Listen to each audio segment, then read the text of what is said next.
estas obras que estão a ser expostas pela primeira vez são inéditas e comecei a pintá-las em março de 2020 e terminei na semana passada, em julho de 2021. Coincidem com o tempo de emergência e de confinamento, mas além de coincidirem com esse tempo, também coincidem com o meu tempo de urgência. Eu sentia uma urgência enorme, profunda, em fugir da situação de ameaça, de medo que me rodeava e que nos atacava todos os dias através de notícias que via na televisão, nos jornais e diretamente, pessoas amigas, algumas delas que morreram e outras que ficaram com grandes problemas físicos. E por isso, eu para me salvar a mim própria, fechei-me no meu ateliê. E fechei-me no ateliê a trabalhar intensamente, rodeada de jornais, que é sempre uma opção, de revistas, de livros e, sobretudo, de 3 livros que o embaixador João Nunes Barata, que foi embaixador de Portugal em Roma, me ofereceu sobre o restauro da Capela Sistina. E eu, como não pude visitar museus durante estes ano e meio, aqueles livros foram ao meu museu. Ao mesmo tempo, eu reparava que algumas daquelas figuras que eu encontrei em destaque e que o Miguel Ângelo pintou, sobretudo aquelas figuras mais dramáticas que ele pintou na Capela Sistina, estavam diretamente ligadas ao drama dos migrantes, porque ao mesmo tempo que a Covid atacava o mundo, nós estávamos sempre a ouvir notícias muito dramáticas de seres humanos que andavam à procura do seu lugar e que muitos deles eram empurrados e muitos deles morreram recentemente, muito recentemente.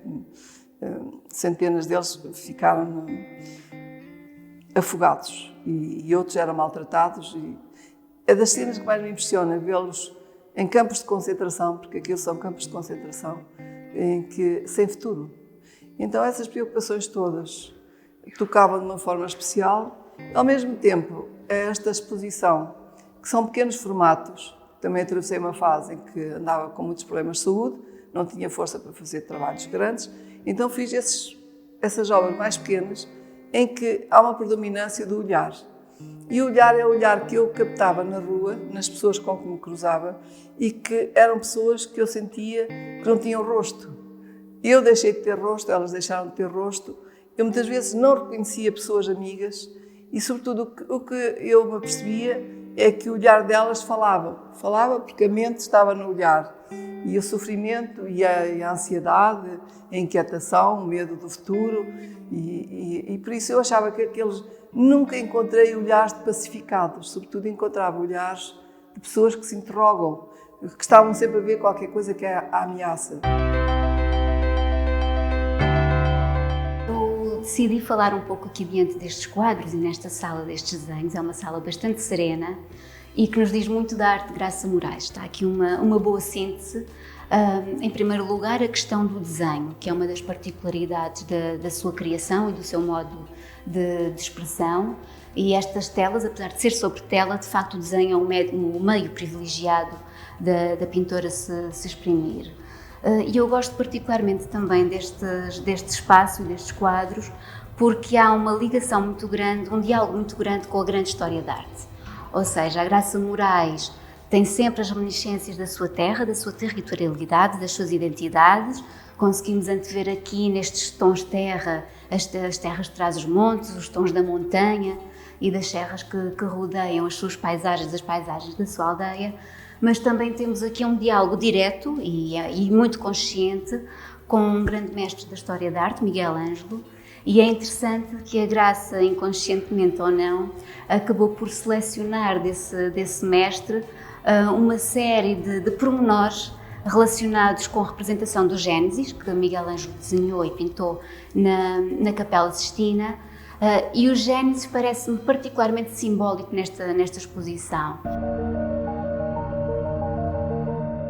Este prazer que eu sinto em olhar para os jornais e querer fazer uma intervenção sobre os jornais nasceu na minha infância. Porque eu, quando era bem pequena, tenho consciência de mim desde os 5 anos, sobretudo, eu gostava de ver os jornais que eram colados nas paredes das casas dos lavradores, mesmo na casa do meu avô, que era um lavrador. E essas paredes, como eram muito escuras, porque acendiam-se as fogueiras para curar o fumeiro, as paredes sempre ficavam pretas. E uma altura do ano, na Páscoa, em que as mulheres faziam a lavagem da casa toda, tudo se esfregava, tudo se limpava, as paredes tinham que ser, em vez de ser pintadas, ficava caro, era sobreposta à parede escura, que estava cheia de, até sujava as mãos, eram sobrepostos jornais velhos, que as pessoas iam buscar à mercearia. É uma forma muito simples de homenagear os jornais e também de valorizar ainda aquilo que ainda se pode tocar com as mãos. E não é este mundo virtual, que é riquíssimo e que também nos dá informações em cima da hora, mas que não se sente. Não tem cheiros, não tem tato. E eu acho que temos que continuar a conservar essa relação com o ser humano, com os objetos, e um jornal é um objeto, e com a natureza. Porque eu se vir um filme maravilhoso, vejo muitas vezes na televisão, sobre a natureza, não é a mesma coisa que atravessar estas montanhas, Trás-os-Montes, e até descalçar-me e sentir a terra nos meus pés, não é? É completamente diferente. E é muito bom que os jovens, sobretudo, sintam que o mundo virtual é importantíssimo, mas a rapidez do mundo virtual pode ser muito prejudicial e pode afetar a riqueza dos sentimentos e, sobretudo, o pensamento, porque é tudo tão rápido que as pessoas não têm tempo de meditar na sua vida e no pensamento. E o pensamento leva muito tempo a encaixar dentro da nossa cabeça. E agora no outro cérebro que se fala, que são os intestinos, não é?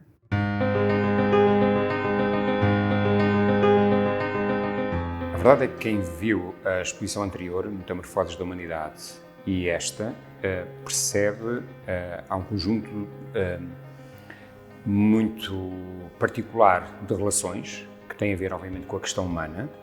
A metamorfose, portanto, é um tema que continua a ser transposto para esta nova exposição, mas o que se destaca e aquilo que nos chama imediatamente a atenção é a cor.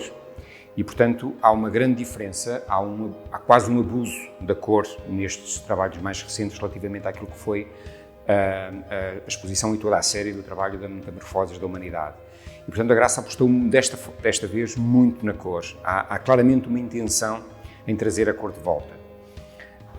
Mas a verdade é que a linha que liga depois este conjunto de trabalhos, ainda que a maioria sejam todos eles inéditos e feitos e produzidos em 2020 e 2021, trouxemos também para a exposição obras de 2018 e 2019, mas aquilo que as liga e que as une, e aquilo que realmente chamou quando vi pela primeira vez as obras no ateliê, foi o olhar das personagens. E, portanto, de alguma maneira, há uma linha condutora que é comum em todas as salas, nas 7 salas, precisamente o foco que é a linha do olhar.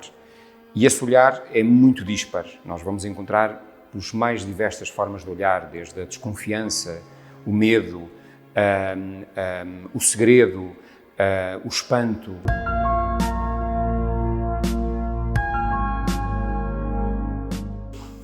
E por isso esta exposição tem sobretudo a ver com uma dimensão dramática, mas ao mesmo tempo salvadora da humanidade.